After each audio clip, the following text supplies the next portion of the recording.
اعوذ باللہ من الشیطان اللعین الرجیم بسم اللہ الرحمن الرحیم الحمد للہ الذی ہدانا لہذا وما کنا لنہتدی لولا ان ہدانا اللہ لقد جاءت رسل ربنا بالحق الصلاة والسلام علی اشرف الانبیاء والمرسلین حبیب الہ العالمین محبوب رب المشرقین جد الامامین السبتین الحسن والحسین ابی القاسم محمد اللہم صلی علی محمد وآل محمد وعلی آلہ الطیبین الطاہرین المعصومین المظلومین المنتخبین المنتجبین اما بعد فقد قال اللہ تبارک وتعالی فی القرآن الحمید وهو أصدق الصادقين وقوله الحق بسم الله الرحمن الرحيم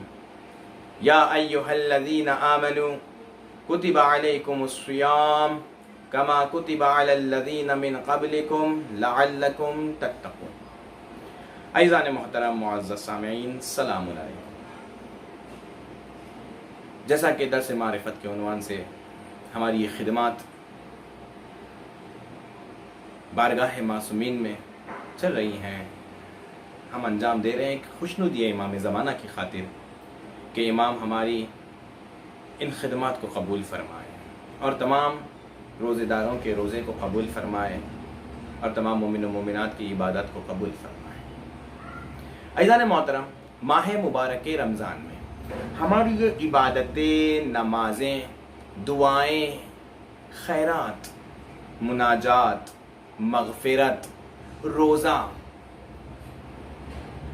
اس وقت تک ہمیں درجات عالیہ تک نہیں پہنچا سکتے جب تک یہ ساری عبادتیں علم اور معرفت کے ساتھ نہ ہوں۔ اگر ہماری عبادتیں علم سے ہٹ کے ہیں، علم سے عاری ہیں، خالی ہیں، تو یہ عبادتیں ہماری اتنی صلاحیت نہیں رکھتی کہ ہماری روح کو درجات عالیہ تک پہنچا سکے اور اس مقام تک پہنچا سکے جہاں خدا ہمیں دیکھنا چاہتا ہے۔ اسی لیے ہم نے اسی اعتبار سے کیونکہ عبادتوں میں علم کا ہونا ضروری ہے، تو اس چیز کو مد نظر رکھتے ہوئے اس سلسلے کا نام درس معرفت رکھا ہے۔ اور اسلام میں بھی جس چیز کو سب سے زیادہ اہمیت دی ہے وہ ہے علم۔ سب سے زیادہ اہمیت اسلام نے علم کو دی، جیسا کہ حدیث میں ارشاد ہوا ہے طلب العلم فریضۃ علی کل مسلم و مسلمہ، علم کا حاصل کرنا ہر مسلمان مرد اور عورت پر واجب ہے۔ تو واضح کر دیا محمد مصطفیٰ رسول خدا نے کہ پہلے علم پھر عبادت، پہلے علم پھر مناجات پھر مغفرت، پہلا درجہ علم کا ہر مسلمان مرد اور عورت پر علم حاصل کرنا واجب ہے۔ اور علم دین کے علم کے حاصل کرنے کے لیے جو اہمیت حدیثوں میں بتائی گئی ہے اور رسول خدا صلی اللہ علیہ وآلہ وسلم نے جو ارشاد فرمایا ہے اس پہ غور کرنا ضروری ہے کہ اطلب العلم من المہد الی اللحد، کہ علم حاصل کرو جھولے سے لے کر قبر تک۔ اور رسول کا یہ ایک جملہ، یہ ایک حدیث اتنی وسیع ہے کہ جس میں رسول نے سب کچھ بیان فرما دیا کہ ایک تو علم کا حاصل کرنا واجب ہے، ضروری ہے، اور علم حاصل کرنے کی کوئی قید بھی نہیں ہے، نہ عمر کی، کسی چیز کی قید نہیں ہے، نہ امیر ہونے کی، نہ غریب ہونے کی، نہ بوڑھا ہونے کی، نہ جوان ہونے کی، کا علم حاصل کر جھولے سے لے کر قبر تک، یعنی زندگی کے زیادہ تر اوقات حصول علم میں گزارنا ضروری ہے۔ اب سوال یہ ہے کہ علم کا حاصل کرنا کیوں ضروری ہے؟ کیا علم کے بغیر انسان زندگی نہیں گزار سکتا؟ تو جواب بڑا آسان سا جواب ہے، ہمیں غور کرنے کی ضرورت ہے کہ انسان دو چیزوں کا مجموعہ ہے، کہ علم کا حاصل کرنا ضروری ہے، کیا بغیر علم کے زندگی نہیں گزر سکتی؟ اس کا جواب دے رہے ہیں کہ انسان دو چیزوں کا مجموعہ ہے، ایک بدن، ایک روح۔ بدن مادی شے ہے جو عناصر اربعہ سے مل کر بنا ہے، آگ، مٹی، ہوا، پانی، ان چاروں چیزوں کا مجموعہ بدن۔ اور دوسری شے ہے روح۔ دوسری شے کیا ہے؟ روح، جو مرکب نہیں ہے بدن کی طرح، جیسے بدن چار چیزوں سے مل کے بنا ہے، ویسے روح دوسری چیزوں سے مل کر نہیں بنی ہے، مرکب نہیں ہے، بسیط ہے۔ اور روح نورانی ہے، اور روح بقا کے لیے ضروری ہے۔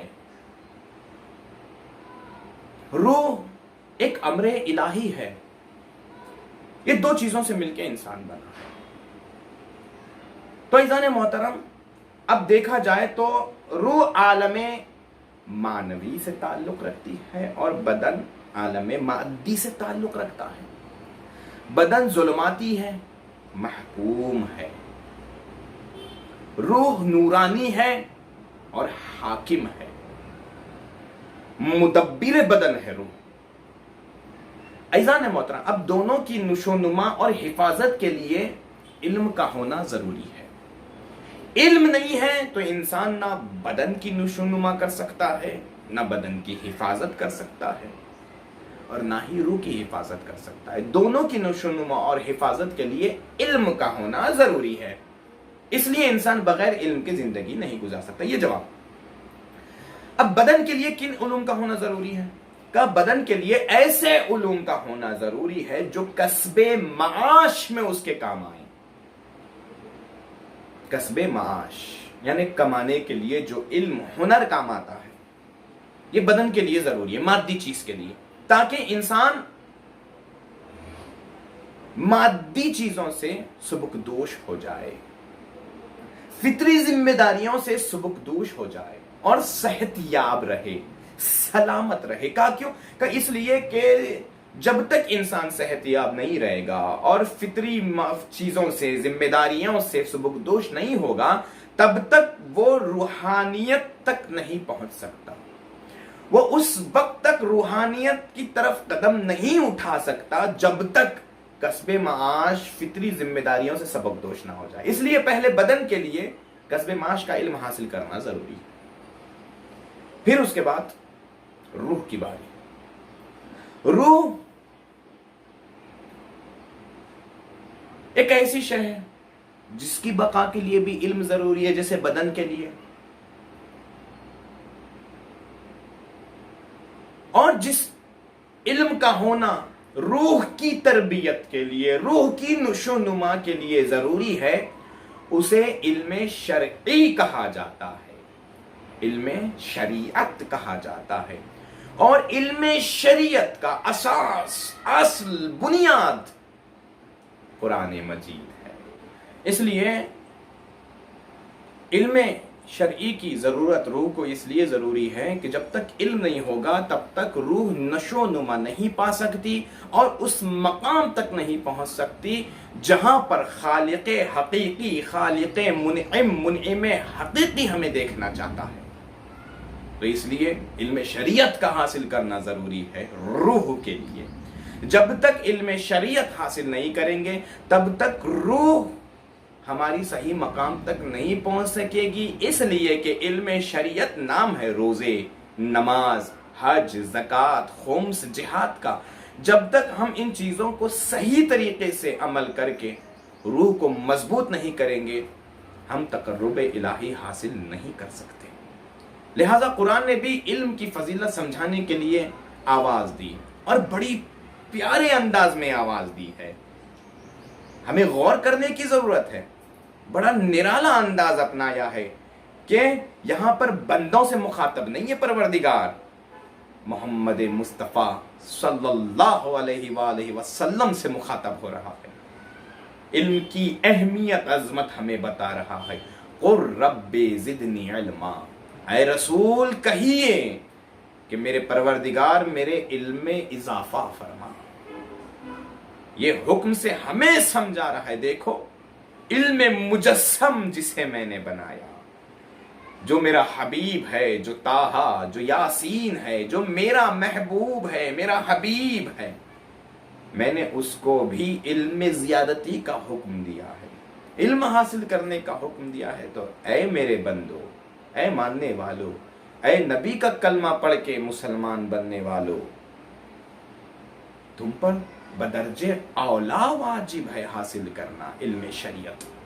اور اس بات میں شک نہیں ہے کہ خزانہ وحدت میں علم سے بڑھ کر کوئی اور بڑی نعمت ہے ہی نہیں. اس لیے کہ جب بھی کوئی نبی کو خدا نے بھیجا، آدم سے لے کر خاتم تک، جب بھی کسی نبی کو زمین پہ بھیجا، علم کے زیور سے آراستہ کر کے بھیجا کہ دیکھو دولت ہو یا نہ ہو، جوانی ہو یا نہ ہو، لیکن علم کا ہونا ضروری ہے. شجاعت ساتھ میں ہے علم کے، ہر وقت پہلے علم کا ہونا ضروری ہے. اسی لیے حضرت امیر المؤمنین علی ابن ابی طالب علیہ السلام مقام افتخار میں علم کی نعمت کو یاد کر کے آگے آگے رکھتے ہیں علم کو، اور فرماتے ہیں کہ ہم اللہ کی تقسیم پر راضی ہیں کہ اس نے ہمیں علم اور دشمنوں کو مال دنیا دیا، کیونکہ مال عنقریب فنا ہونے والی شے ہے اور علم باقی اور غیر فانی شے ہے. تو عزیزان محترم، قرآن میں فرق واضح کر دیا پروردگار عالم نے علم کی عظمت کے لیے، عالم اور جاہل کے فرق کو بیان کر دیا، عظمت کو بیان کر دیا ایک سوال کے ذریعے سے. کیا فرمایا خدا نے قرآن میں؟ هل يستوي الذين يعلمون والذين لا يعلمون، کیا علم رکھنے والے ان لوگوں کے برابر ہیں جو علم نہیں رکھتے، یا جو علم نہیں رکھتے وہ علم رکھنے والوں کے برابر ہیں؟ یہ صرف سوال نہیں، انکار کے اور کسی بات کی اس بات کے لیے کئی طریقے ہوتے ہیں، جس میں سے ایک استفہام انکاری ہے، یعنی سوال کے ذریعے سے کسی چیز کا انکار کرنا. تو یہاں پر خدا سوال کے ذریعے سے انکار کر رہا ہے. کیا سوال؟ کیا عالم اور جاہل برابر ہو سکتے ہیں؟ تو عقل خود کہے گی ہرگز نہیں. عزیزان محترم، علم ہی ہے جو ہمیں اعلیٰ مقام تک پہنچا سکتا ہے، جو ہمیں ظلمات سے نکال کے نور تک لے کر جاتا ہے. ایک حدیث رسول ایسے مقام پہ یاد آتی ہے، جب علم کی بات آتی ہے تو فکر کے افق پر رسول کا ایک قول بڑی شان سے ابھر کے آتا ہے کہ انا مدینۃ العلم وعلی بابھا. اور میں سمجھتا ہوں جب تک یہ حدیث اس گفتگو میں نہ آئے تب تک علم کی گفتگو مکمل ہی نہیں ہو سکتی. انا مدینۃ العلم وعلی بابھا، میں علم کا شہر ہوں، علی اس کا دروازہ ہے. اور خدا کا شکر کہ اس شہر نے علم کے ہمیں 12 دروازے عطا کیے ہیں، اور ہمارا وقت کا امام 12ویں امام ہمارے لیے علم کا دروازہ. تو لہٰذا عزیزان محترم، یہ بات میں مانتا ہی نہیں اور مان بھی نہیں سکتا کہ کوئی مومن بھی ہو اور جاہل بھی ہو، اس لیے کہ 12 علم کے دروازے رکھ کر کوئی جاہل رہے ہو ہی نہیں سکتا. تو لہٰذا صرف دعویٰ کافی نہیں ہے، عمل ضروری ہے. ہمیں علم شریعت حاصل کر کے عمل کر کے بتانا ہے کہ اے علی، ہم آپ کے چاہنے والے ہیں، ہم آپ کے ماننے والے ہیں. اے وقت کے امام، ہم آپ کے لشکر میں شامل ہونے کے لیے تیار ہیں. تو لہٰذا دعا یہی ہے کہ پروردگار ہمیں علم حاصل کرنے کی توفیق عطا فرما اور اس پر عمل کرنے کی توفیق عطا فرما. اور ہمیں جہالت سے دور فرما، اور ہمیں ان لوگوں میں شمار فرما جنہیں امام نے اپنا کہا ہے۔